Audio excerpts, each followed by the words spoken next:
대한 질문이었어요. 그래서 첫 번째는 우선은 이제 아이가 친구한테 맞아서 똑같이 때리고 밀치고 소리를 질렀는데 때렸던 친구가 다시 와서 더 심하게 그 친구를 때리고 그런 모습을 보였대요. 그래서 이제 그런 게 맞기만 하는 게 충분치 않고 여의치 않은 상황이셨다고 댓글을 남겨주셨어요. 그래서 이런 상황에는 사실 난감할 수밖에 없는 상황이라서 그치.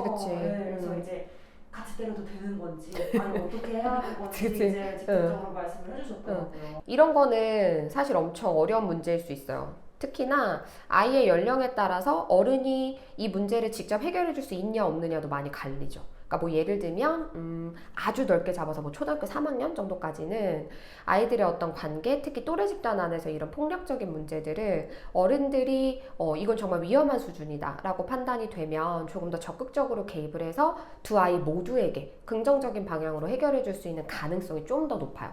근데 당장 초등학교 4학년이다. 초등학교 3학년도 어려울 수 있어요. 근데 초등학교 4학년이다. 이렇게 돼버리면 또래 안에서 발생되는 그런 폭력을 어른이 외부에서 개입해서 해결한다라는 게 때로는 더 부작용을 가져올 수도 있고 실제로 얼마만큼 긍정적으로 잘 해결해낼 수 있느냐 미지수인 경우도 상당히 많아요.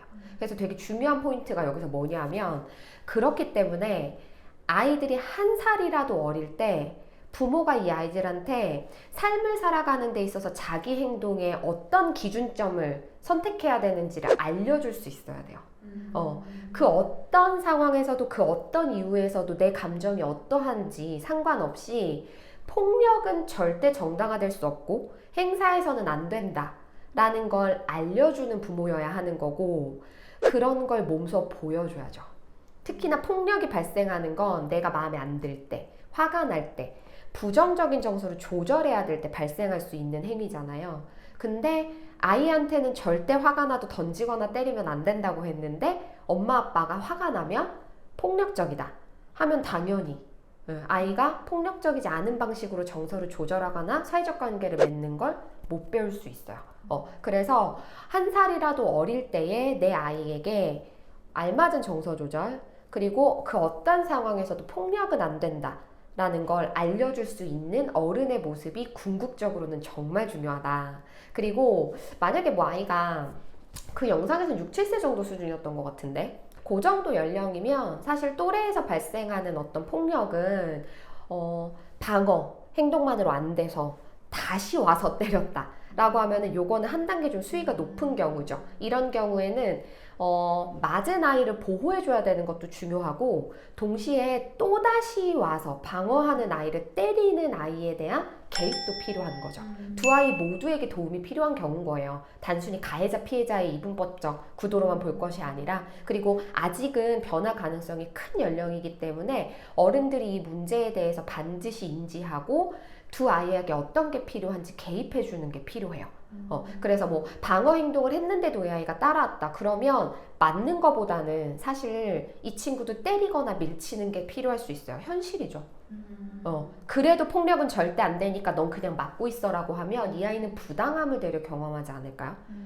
그래서 그런 경우에는 어찌됐든지 간에 내가 나를 지킬 수 있어야지. 다만 더 중요한 건 그 어려운 상황을 반드시 어른한테 얘기할 수 있는 거. 그래서 부모-자녀 관계가 신뢰로울 때 아이는 어려움을 부모한테 얘기할 수 있어요. 그리고 그 얘기를 들었을 때 부모가 흥분해서 내 아이가 맞았네, 가해자네, 피해자네로 다가가는 게 아니라 내 아이가 맞아서 너무 속상하고 화가 나지. 그렇지만 동시에 그 아이도 어리죠. 도대체 뭐 때문에 이 아이는 그렇게까지 폭력을 행사하는 걸까? 이 문제를 어떻게 해결해야 될까? 저 아이한테 무엇이 필요한 걸까? 에 대해서 조금은 더 우리가 현명함을 가지고 다가가야 되는 자세가 필요할 수 있다라는 거. 그리고 그런 것들이 어렸을 때 보호받아지고 잘 해결되면 이후에 더 커서 발생할 수 있는 더 심각한 폭력의 이슈들은 예방될 수 있어요. 중요한 얘기라고 생각합니다. 감사합니다.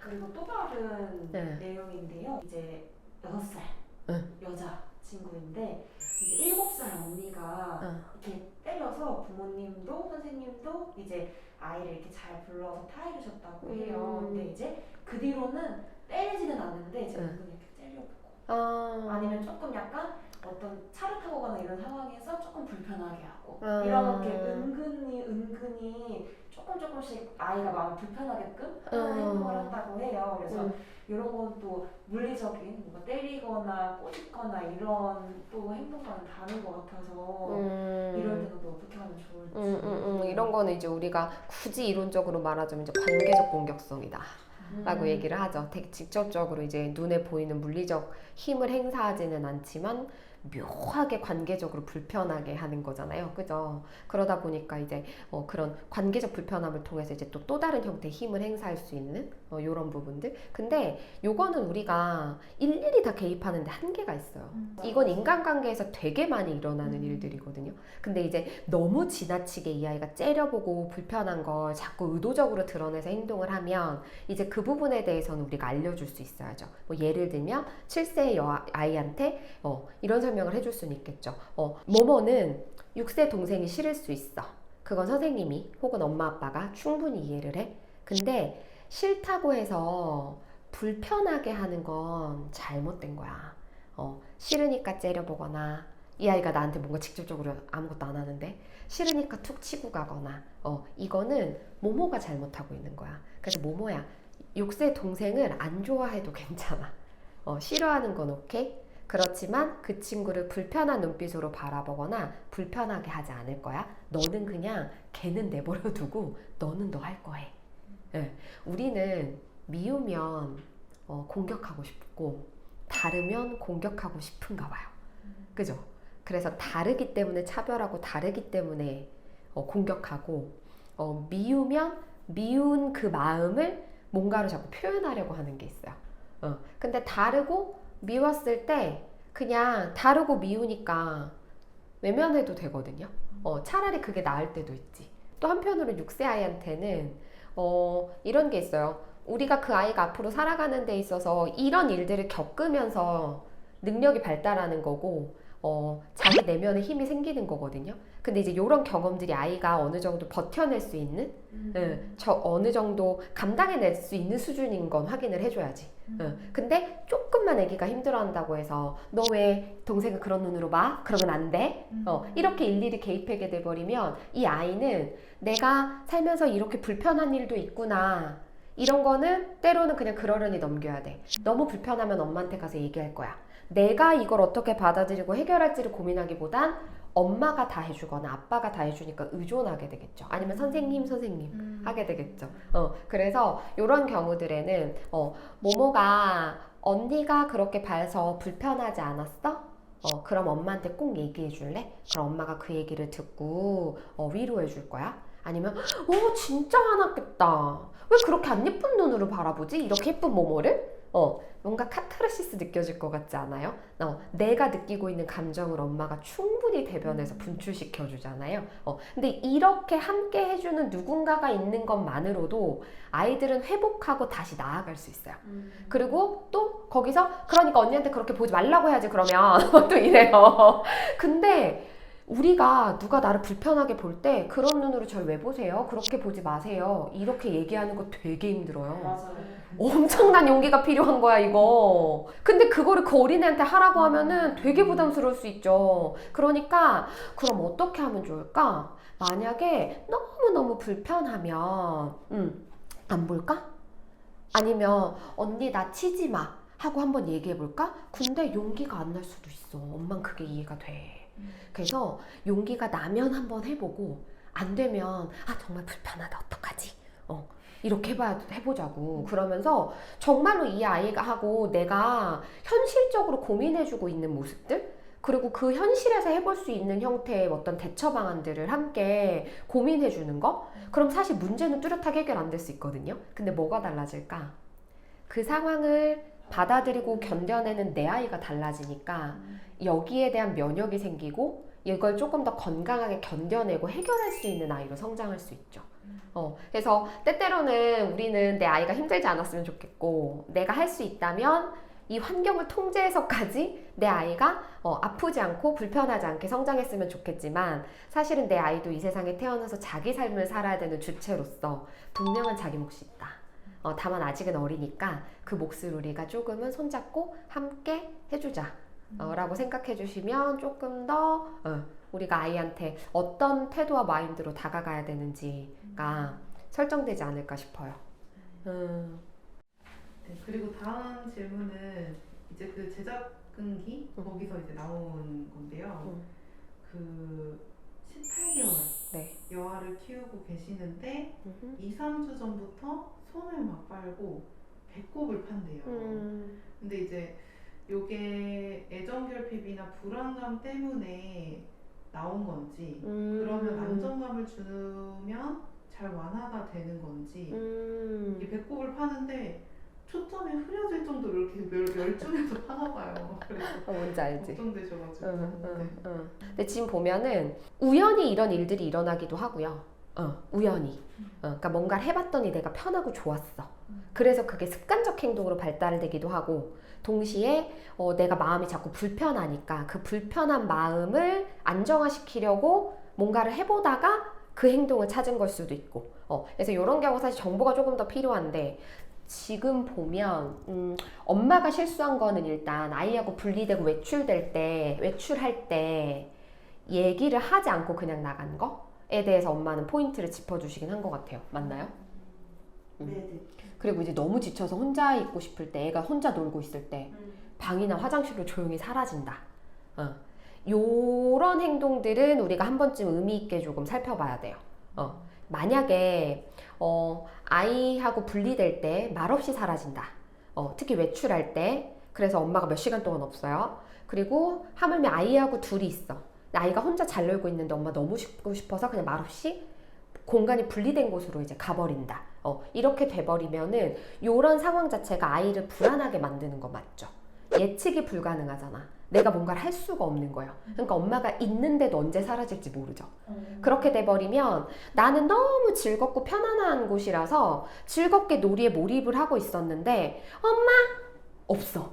띠로리 깜짝 놀래죠, 애기가. 이렇게 돼버리면은 내가 내 것에 집중을 못하게 되죠. 왜? 몇 번 경험했거든. 그러니까 아이가 나도 모르게 놀다가 근데 이렇게 놀다가 엄마가 없으면 어떡하지? 놀다가 엄마가 없으면 어떡하지? 이렇게 돼버리면은 아이가 충분한 안정감을 가지고 자기 발달을 촉진하는 놀이를 하는 것도 방해가 될 수 있어요. 그래서 엄마가 쉬고 싶을 때에는 물론 이제 아이가 분리를 원하지 않으니까 엄마가 방에 가서 쉰다고 하면 따라오겠지. 근데 이제 어느 정도 안정감을 좀 줘야 되는 특별한 시기에는 그게 이제 어쩔 수 없는 어른의 몫이기도 한 거예요. 그래서 엄마 방에서 코 하고 있을게 했더니 막 난리를 쳐. 그럼 방문 열고 있을까? 그럼 이 앞에서 놀을까? 하고 뭔가 조율 방안을 찾아봤는데도 애기가 난리를 쳐. 그럼 일단 엄마 그럼 소파에 있을 거야. 하고 그냥 쉬어야죠. 근데 사실 혼자 잘 놀고 있으면 굳이 방으로 가야 될 이유도 없을 수도 있다. 엄마를 찾지 않으면 그냥 놀게 지켜보면서 쉼을 취할 수도 있다라는 거. 그래서 이럴 때에는 어른의 욕구와 아이한테 지금 발달적으로 필요한 것들의 이제 조율을 좀 해볼 수가 있다라는 거. 그리고 이제 외출할 때 엄마가 없어도 아빠랑 뭐 할머니나 다른 주 양육자들이 있잖아요.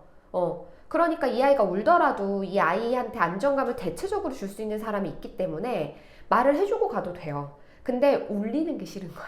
근데 사실 조금 울다가도 엄마 없고 아빠랑만 있잖아요? 그럼 금세 또 놀거든요. 근데 그 우는 순간이 우린 힘들다 보니까 말을 안 하고 사라지는 건데 이렇게 되면은 잃는 게 더 많을 수 있어요. 그래서 엄마 나갔다 올 거야. 아빠랑 있어. 이따 만나. 빠빠에 기다려. 이따 만나. 계속 단순한 언어를 쓰잖아. 이따 만나는 거 싫어. 헤어지는 거 싫어. 그럼 아이고 속상해. 엄마 너무 사랑해. 우리 엄마 나갔다가 올 거야. 이따 만나. 아빠 잘 부탁해요. 바이바이. 그럼 사실 이제 남겨진 자의 몫인 거지. 근데 남겨진 자는 어쩔 수 없어요. 그 몫을 충실히 해주셔야 돼요. 그러면 결국에는 엄마가 막 몰래 사라진 게 아니라 분명히 보장을 했잖아요. 그리고 또 아빠가 또 남은 아니고 엄마보다 조금 아쉽기는 하지만 괜찮거든요. 놀아요 또. 그러다가 이제 엄마 오면 반가운 거죠. 그래서 이럴 때는 우리가 분리되는 그 순간에 울음이 속상할 수 있기는 하지만 아이한테 아이가 이해할 수 있는 수준의 아주 단순한 반복적인 표현을 통해서 잠시 분리되는 상황을 알려주고 빠빠이 하는 것도 건강할 수 있다. 그리고 이제 제접근기 아이 할 때 나온 건데요. 이제 어쨌든 제접근기라 최대한 아이랑 같이 있어주려고 노력하는데 또 불구하고 결국에는 떨어져야 되는 상황들이 또 생기시잖아요. 그래서 그럴 때는 어쩔 수 없이만 조금이라도 뭔가 좋은 방법이 있지는 않냐 이렇게 물어보신 분들이 계셨어요. 그 잠깐 떨어지는 거? 가끔 뭐 불가피한 일이 있으셔서 뭐 친정어머니께 뭐 잠깐 맡긴다거나 어쩔 수 없죠. 아니 정말 자 어머님 아버님들 우리는 신이 아니에요. 그리고 아이들이 그 발달상 울어야 되면 울어야 되는 거고 웃어야 되면 웃어야 되는 것들이 있어요. 절대 안 울리고 키울 수는 없다라는 거. 다만 어떻게 분리되느냐를 생각하는 게 훨씬 중요하죠. 안 울리려고 사라질 거냐 아니면 아이가 다소 울더라도 상황을 알려주고 충분한 애정 표현을 하고 분리될 거냐의 차이지 않을까요?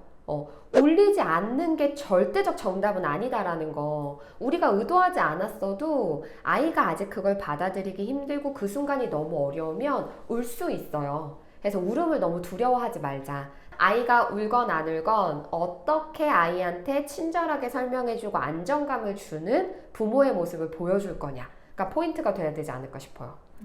화이팅입니다.